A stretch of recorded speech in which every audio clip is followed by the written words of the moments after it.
मसीह में आप सबको सलाम। खुदावंद आपको और आपके ख़ानदान को बरकत, सेहत और तंदुरुस्ती अता करे। मसीह यस्सु नासरी के नाम से आमीन। हमारे लिए आज की अंजील मुकद्दस लूका के मुताबिक चौथा बाब 14 से 22 है। ये नविश्ता आज पूरा हो रहा है। खुदा बाप, बेटे और रूह कुद्दस के नाम से आमीन। उस वक्त यस्सु रूह की कुव्वत से जलील को लौटा और आसपास के सारे इलाके में उसकी शोहरत फैल गई और वो उनके इबादत खानों में तालीम देता रहा और सब उसकी तारीफ करते रहे।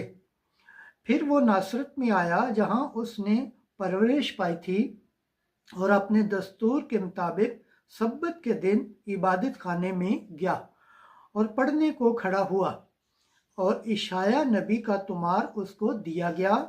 और जब उसने तुमार खोला तो वो मकाम पाया जहां ये लिखा था कि रूह खुदावंद मुझ पर है, इसीलिए उसने मुझे मसा किया कि मस्कीनों को खुशखबरी दूं।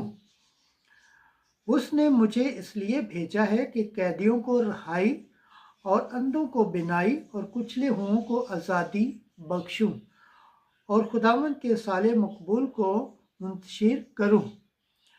और वो तुमार लपेटकर और खादम को वापस देकर बैठ गया और जो इबादत खाने में थे उन सब की आंखें उस पर लगी थीं।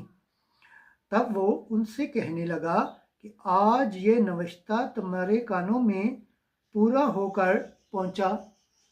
और सब ने उस पर गवाही दी और शफ़क़त की उन बातों पर जो उसके मुंह से निकलती थीं तहज्जुब करने लगे। अंजील मुक़द्दस के वसीला से हमारे गुनाह माफ़ किए जाए। ऐ मसीह तेरी सताइश हो। खुदावंद के पाक कलाम पढ़े और सुन जाने पर खुदावंद की बरकत हो। खुदावंद का शुक्र हो। आमीन। खुदा बाप, बेटे और रूह कुद्दस के नाम से आमीन।